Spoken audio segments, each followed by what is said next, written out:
Hi, Mark. This is Clara. I'm a freshman. Today, the title is Adam Galinsky, How to Speak Up for Yourself. Speaking up is hard to do. I understood the true meaning of this phrase exactly 1 month ago, when my wife and I became new parents. It was an amazing moment. It was exhilarating and elating, but it was also scary and terrifying.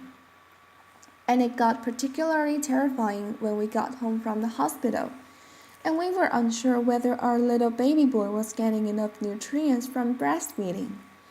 And we wanted to call out our pediatrician, but we also didn't want to make a bad first impression or come across as a crazy, neurotic parent. So we worried and we waited. When we got to the doctor's office the next day, she immediately gave him formula because he was pretty dehydrated. Our son is fine now, and our doctor has reassured us when we can always contact her. But in that moment, I should have spoken up, but I didn't. But sometimes we speak up when we shouldn't, and I learned that over 10 years ago when I let my twin brother down. My twin brother is a documentary filmmaker, and for one of his first films, he got an offer from a distribution company. He was excited, and he was inclined to accept the offer. But as a negotiation researcher, I insisted he make a counter offer, and I helped him craft the perfect one. But it was perfect. It was perfectly insulting. The company was so offended. They literally withdrew the offer, and my brother was left with nothing. And I've asked people all over the world about this dilemma of speaking up. When they can assert themselves, when they can push their interest, when they can express an opinion, when they can make an ambitious ask. And the range of stories are varied and diverse, but they also make up a universal tapestry. Can I correct my boss when they make a mistake? Can I confront my coworker who keeps stepping on my toes? Can I challenge my friend's insensitive joke? Can I tell the person I love the most my deepest insecurities? And through these experiences, I've come to recognize that each of us have something called a range of acceptable behavior. Now, sometimes we are too strong. We push ourselves too much. That's what happened with my brother. Even making an offer was outside his range of acceptable behavior. But sometimes we are too weak. That's what happened with my wife and I. And this range of acceptable behaviors, when we stay within our range, we are rewarded. When we step out that range, we get punished in a variety of ways. We get dismissed or demeaned or even ostracized. Or we lose that raise or that promotion or that deal. Now, the first thing we need to know is, what is my range? But the key thing is, our range isn't fixed. It's actually pretty dynamic. It expands and it narrows based on the context. And there's one thing that determines that range more than anything else, and that's your power. Your power determines your range. What is power? Power comes in lots of forms. In negotiations, it comes in a form of alternatives. So my brother had no alternatives. He lacked power. The company had lost lots of alternatives. They had power. Sometimes it's being new to a country, like an immigrant, or new to an organization, or new to an experience, like my wife and I as new parents. Sometimes it's at work, where someone's the boss and someone's the subordinate. Sometimes it's in relationships, where one person's more invested than the other person. And the key thing is that when we have lots of power, our range is very wide. We have a lot of leeway in how to behave. But when we lack power, our range narrows. We have very little leeway. The problem is that when our range narrows, that produces something called the low power double bind. The low power double bind happens when, if we don't speak up, we go unnoticed. But if we do speak up, we get punished. Now, many of you have heard the phrase, the double bind, and connected in with one thing, and that's gender. The gender double bind is what women who don't speak up go unnoticed, and women who do speak up get punished. And the key thing is that women have the same need as men to speak up, but they have barriers to doing so. But what my research has shown over the last 2 decades is that what looks like a gender difference is not really a gender double bind. It's really a low power double bind. And what looks like a gender difference are really often just power differences in disguise. Oftentimes we see a difference between a man and a woman or men and women. We think biological cause. There's something fundamentally different about the sexes, but in study after study, I found that a better explanation for many sex differences is really power. And so is the low power double bind. And the low power double bind means that we have a narrow range and we lack power. We have a narrow range and our double bind is very large. So we need to find ways to expand our range. And over the last couple of decades, my colleagues and I have found 2 things really matter. The first, you seem powerful in your own eyes.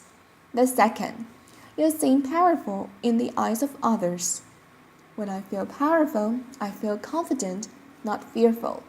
I expand my own range. When other people see me as powerful, they grant me a wider range. So we need tools to expand our range of acceptable behavior.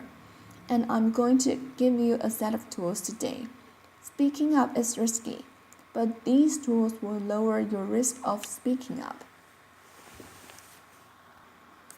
The first tool I'm going to give you got discovered in negotiations in an important finding. On average, women make less ambitious offers and get worse outcomes than men at the bargaining table. But Hannah Riley Bowles and Emily Amanatullah have discovered there's one situation where women get the same outcomes as men and are just as ambitious. That's when they advocate for others.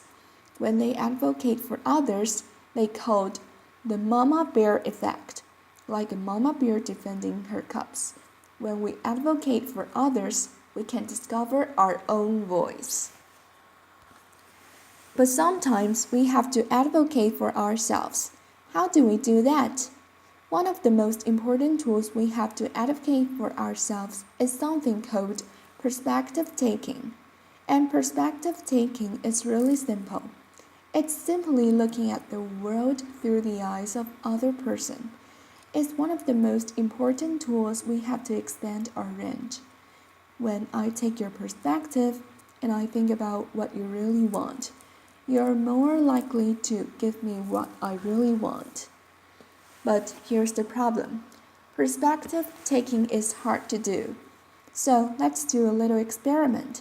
I want you all to hold your hands just like this. Your finger, put it up. And I want to draw a capital letter E on your forehead as quickly as possible. Okay, it turns out that we can draw this E in one of 2 ways. And it was originally designed as a test of perspective taking. I'm going to show you 2 pictures of someone with an E on their forehead. My former student, Erica Hall. And you can see over here, that's the correct E. I drew the E so it looks like an E to another person. That's the perspective taking E because it looks like an E from someone else's vantage point. But this E over here is the self-focused E. We often get self-focused, and we particularly get self-focused in a crisis. I want to tell you about a particular crisis. A man walks into a bank in Watsonville, California, and he says, "Give me $2,000 or I'm blowing the whole bank with the blood." Now, the bank manager didn't give him the money. She took a step back. She took his perspective, and she noticed something really important. He asked for a specific amount of money. So she said, "Why did you ask for $2,000? And he said, "My friend is going to be evicted unless I get him $2,000 immediately." And she said, "Oh, you don't want to rob the bank. You want to take out a loan." Laughter. "Why don't you come back to my office and we can have you fill out the paperwork?" Laughter. Now her quick perspective taking diffused a volatile situation. So when we take someone's perspective, it allows us to be ambitious and assertive, but still be likable. Here's another way to be assertive but still be likable, and that is to signal flexibility. Now imagine you're a car salesperson and you want to sell someone a car. You're going to more likely make a sale if you give them two options. Let's say option A, $24,000 for this car and a 5-year warranty. Or option B, $23,000 and a 3-year warranty. My research shows that when you give people a choice among options, it lowers their defenses, and they are more likely to accept your offer. And this doesn't just work with salespeople, it works with parents. When my niece was 4, she risked getting dressed and rejected anything. But then my sister-in-law had a brilliant idea. What if I gave my daughter a choice? This t-shirt or that shirt? Okay, that shirt. This pen or that pant? Okay, that pant. And it worked brilliantly. She got dressed quickly and without resistance. When I've asked the question around the world when people feel comfortable speaking up, the number one answer is, when I have social support in my audience, when I have allies. So, we want to get allies on our side. How do we do that? Well, one of the ways is be a mama bear. When we advocate for others, we expand our range in our own eyes and the eyes of others, but we also earn strong allies. Another way we can earn strong allies, especially in high places, is by asking other people for advice. When we ask others for advice, they like us because we flatter them, and we're expressing humility. And this really works to solve another double bind, and that's the self-promotion double bind. The self-promotion double bind is that if we don't advertise our accomplishments, no one notices. And if we do, we're not likable. But if we ask for advice about one of our accomplishments, we are able to be competent in their eyes but also be likable. And this is so powerful, it even works when you see it coming. There have been multiple times in life when I have been forewarned that a low-power person has been given the advice to come ask me for advice. I want you to notice 3 things about this. First, I knew they were going to come ask me for advice. 2, I've actually done research on the strategic benefits of asking for advice. And 3, it still worked. Now, another time we feel more confident speaking up it when we have expertise. Expertise gives us credibility. When we have high power, we already have credibility. We only need good evidence. When we lack power, we don't have the credibility. We need excellent evidence. And one of the ways we can come across as an expert is by tapping into our passion. I want everyone in the next few days to go up to a friend of theirs and just say to them, I want to describe a passion of yours to me. I've had people to do this all over the world, and I ask them, what did you notice about the other person when they described their passion? And the answers are always the same. Their eyes lit up and got big. They smiled, and a big beaming smile. They used their hands all over. I had to duck because their hands were coming at me. They talked quickly with a little higher pitch. Laughter. They leaned in as if telling me a secret. And then I said to them, what happened to you as you listened to their passion? They said, my eyes lit up. I smiled. I leaned in. When we tap into our passion, we give ourselves the courage in our own eyes to speak up, but we also get the permission from others to speak up. Tapping into our passion even works when we come across as too weak. Both men and women get punished at work when they shed tears. But Lizzie Wolfe has shown that when we frame our strong emotions as passion, the condemnation of our crying disappears for both men and women. I want to end with a few words from my late father that he spoke at my twin brother's wedding. Here's a picture of us. My dad was a psychologist like me, but his real love and his real passion was cinema, like my brother. And so he wrote a speech for my brother's wedding about the roles we play in the human comedy.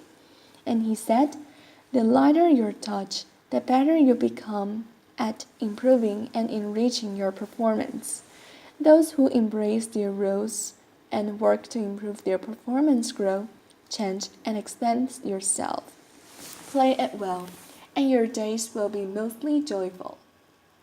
What my dad was saying is that we've all been assigned ranges and roles in this world, but he has also saying the essence of this talk.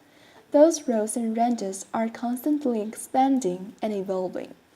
So, when the scene calls for it, be a ferocious mama bear and a humble advice seeker. Have excellent evidence and strong allies. Be a passionate perspective talker.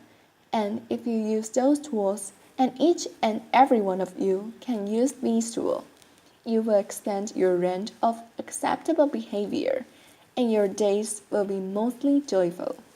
Thank you. Applause.